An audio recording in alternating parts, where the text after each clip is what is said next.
Hello guys, आज हम पढ़ने वाले हैं जैन धर्म। तो ये शॉर्ट वीडियो ज़रूर होगी, मतलब ज़्यादा बड़ी नहीं होगी। बट हम इस पूरी वीडियो में जो जैन धर्म से रिलेटेड जितने भी फैक्ट हैं वो भी ऐसे फैक्ट जो आपके काम के हैं, यानी एग्ज़ाम के पर्पज़ से जो काम के हैं वही फैक्ट हम जैन धर्म के पढ़ेंगे। जैन जैन धर्म जो बना था, ये हिंदू धर्म से टूट कर बना था। किससे बना था? तो हिंदू जो धर्म था उससे टूट कर बना था हमारा कौन सा? तो जैन धर्म हमारा बना था। हिंदू धर्म से टूट कर बना था हमारा जैन धर्म। हिंदू धर्म से ये टूट कर बना था। अच्छा, बात करते हैं इसके फर्स्ट तीर्थंकर कौन थे। Sorry for that.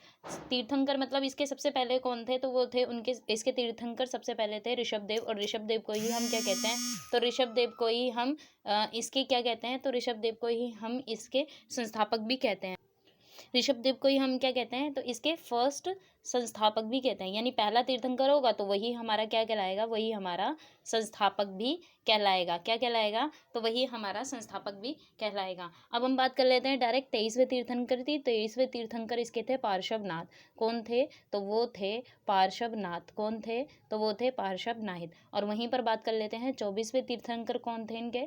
तो महावीर स्वामी। कौन थे? तो महावीर स्वामी जो थे इनके 24वें तीर्थंकर थे। अगर हम बात करें इनके चिन्ह की, तो पार्श्व देव के चिन्ह का चिन्ह था वृषभ। वृषभ यानी किसको कहा जाता है? तो बैल को वृषभ हम कहते हैं। और इनका चिन्ह कौन सा था? अगर 23वें तीर्थंकर जो पार्श्वनाथ थे इनके चिन्ह की बात करें तो इनका चिन्ह था सांप। और वहीं 24वें जो कि महावीर स्वामी थे तो उनका चिन्ह था शेर। क्या था इनका चिन्ह? शेर, क्योंकि इनके चिन्ह भी पूछे जाते हैं। ठीक है, अब बात कर लेते हैं हम जो महावीर स्वामी थे उन्होंने पंचायन धर्म दिया था। कौन सा धर्म दिया था? तो पंचायन धर्म किसने दिया था? ये भी क्वेश्चन पूछा गया है बहुत बार।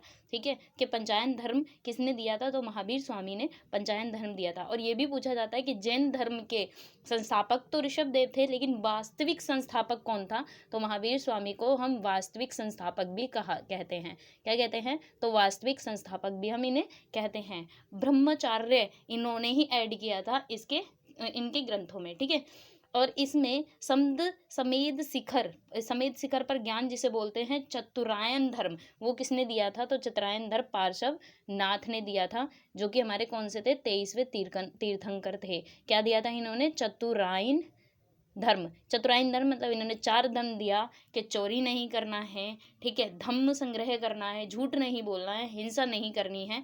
ये किसने दिया था? तो ये 23वें तीर्थंकर पार्श्वनाथ ने दिया था। उसी में एक ऐड किया था महावीर स्वामी ने, तो इसीलिए उन्हें पंचायन धर्म का ज्ञाता कहा जाता है। यानी पंचायन धर्म इन्होंने दिया था। महावीर स्वामी जो थे ये लास्ट तीर्थंकर रहे हैं, इसलिए हमें इनके बारे में पता होना चाहिए। तो महावीर स्वामी जो थे, महावीर स्वामी का जन्म 540 ईस्वी पूर्व 540 बीसी कहाँ हुआ था? तो ये हुआ था इनका जन्म वैशाली कुंडल ग्राम में। कहाँ पर हुआ था? तो वैशाली कुंडल ग्राम में इनका जन्म होता है। कहाँ पर? वैशाली कुंडल ग्राम। कहाँ पर? तो वैशाली कुंडल ग्राम में इनका जन्म होता है। कुल किस कुल के थे? तो ज्ञात्रिक कुल के ये थे। किस कुल के थे? तो ये ज्ञात्रिक कुल के माने जाते हैं, जो कि ज्ञात्रिक कुल है इनका कुल का नाम। ठीक है, इनके पिता का नाम था सिद्धार्थ, इनके भाई का नाम था नंदीवर्धन। पिता का नाम था सिद्धार्थ। इनके किसका नाम था? इनके पिता का नाम था। वहीं इनकी माता का बात करें तो इनकी माता का नाम था त्रिशाला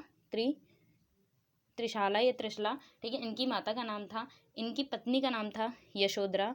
इनकी पत्नी का नाम था यशोदा। सॉरी, यशोधरा तो किसकी हो जाएंगी? तो यशोधरा हो जाएंगी बुद्ध की, गौतम बुद्ध की। ठीक है, और यशोदा किसकी थी? तो यशोदा इनकी थी, महावीर स्वामी की। ठीक है, इनकी पुत्री का नाम था प्रियदर्शी। इनकी पुत्री थी प्रियदर्शी, तो उनकी उनकी जिनसे शादी होती है, यानी इनके दामाद थे जमाली। इनके दामाद थे जमाली। ये पूछा जाता है कि इन्होंने कब गृह त्याग किया था? तो याद रखना 30 वर्ष की एज में जो महावीर स्वामी है वो 30 वर्ष की एज में, यानी 30 साल की एज में अपने घर को त्याग देते हैं और इस अपने ज्ञान की खोज में निकल जाते हैं। इनके ज्ञान को क्या कहा गया? तो मोक्ष को हम कैवल्य भी बोलते हैं। क्या कहते हैं? तो कैवल्य भी हम बोलते हैं। किस भाषा में ये अपने वो दिया करते थे ज्ञान? तो प्राकृत को हम अर्धमागधी भी कहते हैं। क्या कहते हैं? अर्धमागधी भी कहते हैं। ठीक है, इनके उपदेश को हम 14 पूर्वी कहा जाता है। इनके उपदेश को कहा क्या जाता है? 14 पूर्वी।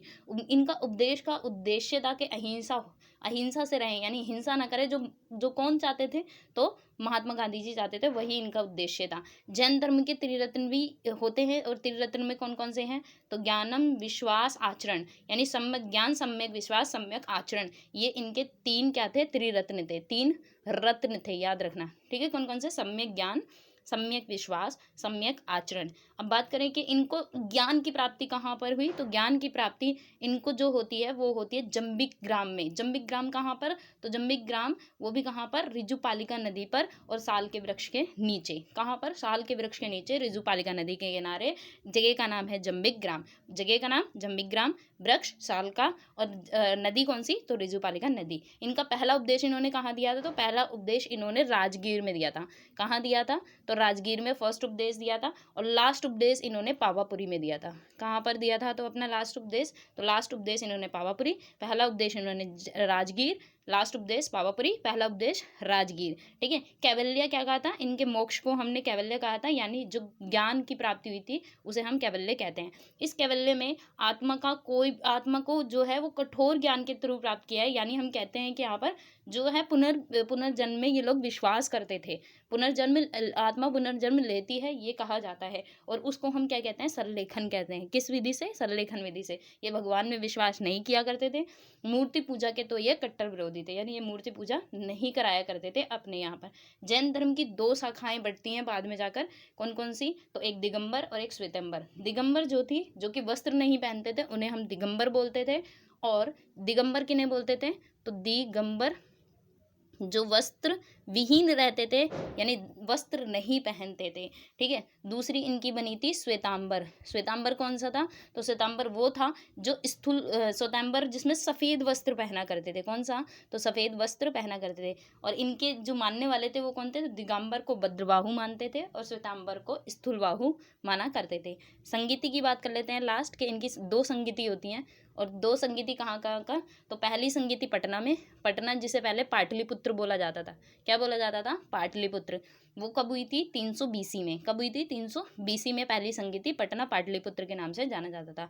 दूसरी संगीति इसकी 600 AD में होती है, गुजरात के बल्लभी में। कहाँ पर, तो गुजरात के बल्लभी में इसकी दूसरी संगति होती है। ये जैन धर्म से रिलेटेड वो सारे फैक्ट जो एग्जाम में पूछे जाते हैं, इन्हीं से रिलेटेड अब तक के सारे क्वेश्चंस बने हुए हैं। आप इसे बस अच्छे से पढ़िए और अच्छे से इन्हें लर्न कर लीजिए। ये फैक्ट लर्न कर लिए तो जैन धर्म का कोई भी क्वेश्चन आपका बाहर नहीं जाएगा। And thanks for watching my channel. Subscribe and share करना ना भूलें गाइज।